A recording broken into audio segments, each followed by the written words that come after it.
Want to make a painting in WoW? I've got some quick tips for how you might want to go about approaching that. Come join me as I build.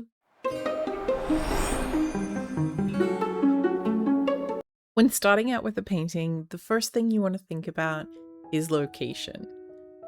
It might sound obvious, but where you put the painting is something that you want to consider before you've even started building. One of the things that you'll discover that I run into here is that I completely changed the wall for this painting just before it's almost finished, which took me so much extra time when actually building. The other thing that you want to think about that is clearly displayed here is looking for a flat surface. A helpful tip here is that even if it's not a flat surface, you can start building on top of a flat surface. So eventually what I do here is that I add a blank canvas, and that allows me to work as the flat surface. What's even more interesting is that once I have added it, and then I added all of the rugs and everything else for my background, I could actually remove the blank canvas, but until I'd laid it in the first place, it was hard for me to work out how I would actually position the rugs. You can also place canvases not just on walls or on floors or ceilings. It's possible to also create them at an angle. If you had a painting easel or if you're looking to do a photograph, it's often the case that those would be at an angle. Something that you want to think about here is if you can get it so that even if you're on the vertical angle, the picture itself aligns with the grid, it is going to make your life a whole bunch easier, but it's still possible to do it even if everything is fully angled. When starting a painting in WoW, it's not dissimilar to how you might start a painting if you were actually using real paints. I start by laying down some base colors, or base objects, I guess. These might be dyed, they might not be dyed. One of the things that I would say here is that taking the time to get your background right and layered really well is valuable.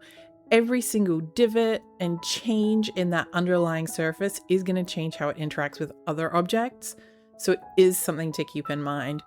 Sometimes you're going to be okay with that and it's not such a big deal to you, but putting the effort in to get a really nice flat base is going to help you in the future.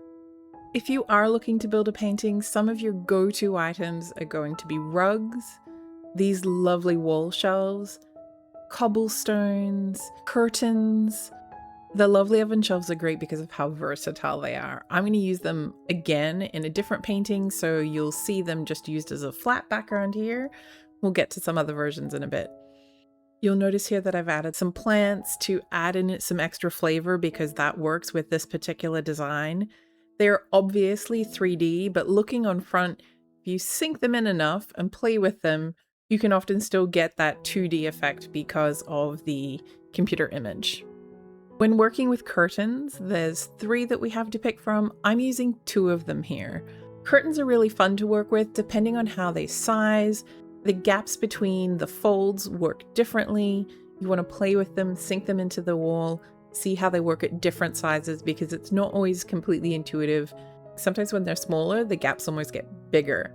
The name of the game here really is playing with the shapes and seeing how they interact.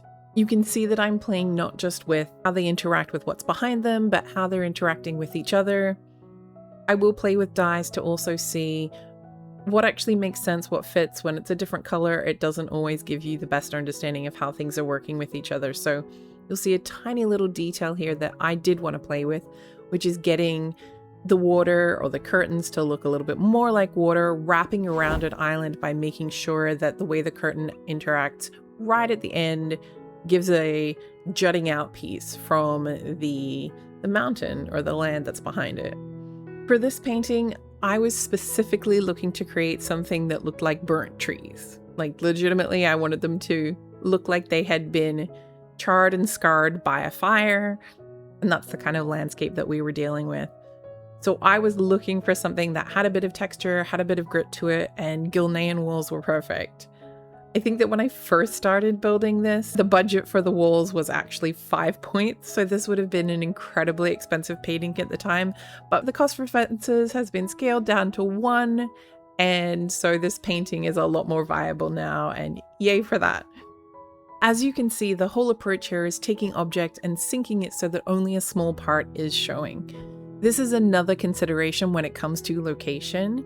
If you're going to be sinking things into your surface, there needs to be enough room behind, or it's going to just go into nowhere, so that you don't have to worry about what's on the other side. Otherwise, you will have to manage going around the other side of the wall. I do check this at one point in time, but because I ended up flipping it to the other side, that ended up not being an issue. When you are rotating something like fences, my recommendation is to start the rotation before you do the sink. It can get really confusing as to what is happening with the different axes when you're rotating after the object has been sunk in.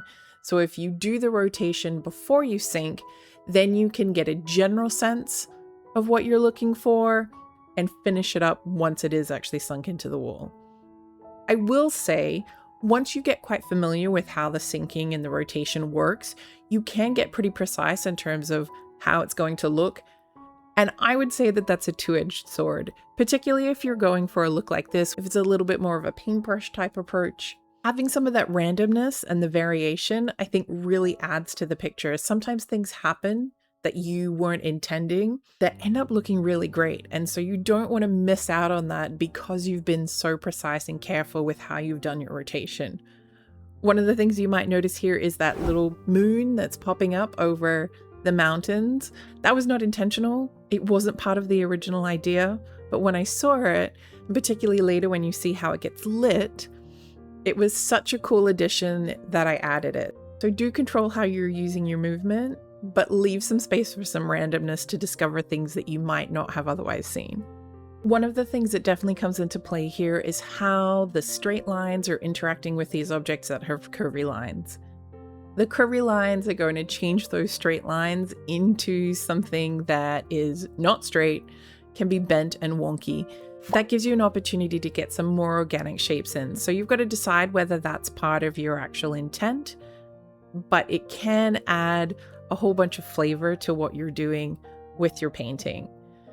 I will say with small objects or small items as they appear in your painting, it doesn't necessarily mean that they're actually that small. And sometimes I was looking for longer lines, and so you want actually the bigger part of the fence just to get it more smooth, and then you're sinking it in. That's what's giving you the smaller size. And here we move into some smaller paintings. I like to think of them almost as those photos that you might have on a dresser or a bedside table that are a lot smaller, capturing just one image. There is some go-to items that I like to use when setting up one of these photos. You've got the Kirintor glass table for the frame. You've got a carved elven bookshelf to act as the stand. And then on the back, I like to put an underdecorated underground table from the Niffin Endeavors. The reason that I like to add this is because that gives you something to sink into. It obviously has a bit of depth to it, which might look a little bit awkward if you're talking about a photo frame, but once it's hidden behind the frame of the photo, it's not very obvious and it gives you a place to hide things. The body of the dragon is a bunch of lovely elven shells. There's a bunch of different shapes that you can get to work here. I like using the outcrops on the side, almost in the shape of a head. I wasn't fully intending this when I originally placed it, but we get a wingspan with this as well. So again, it really is that idea that when you give yourself some time for experimenting, you can get things that you weren't expecting to have happen. Working out the perfect shapes for these types of things is a lot of trial and error, a lot of experimentation, and particularly when you're using something this small, I will take the time to work out what I can hide next to it. So I do add some extra baskets here and some foliage. It looks nice and it looks correct.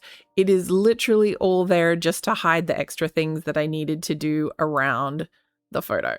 And then this is another small photo that I've done. There's a whole bunch of stuff that is sunk into this. There's a whole bunch of lovely elven shelves that create the branches of a pine tree and a whole bunch of different things that you might not expect that I'm showing on the screen.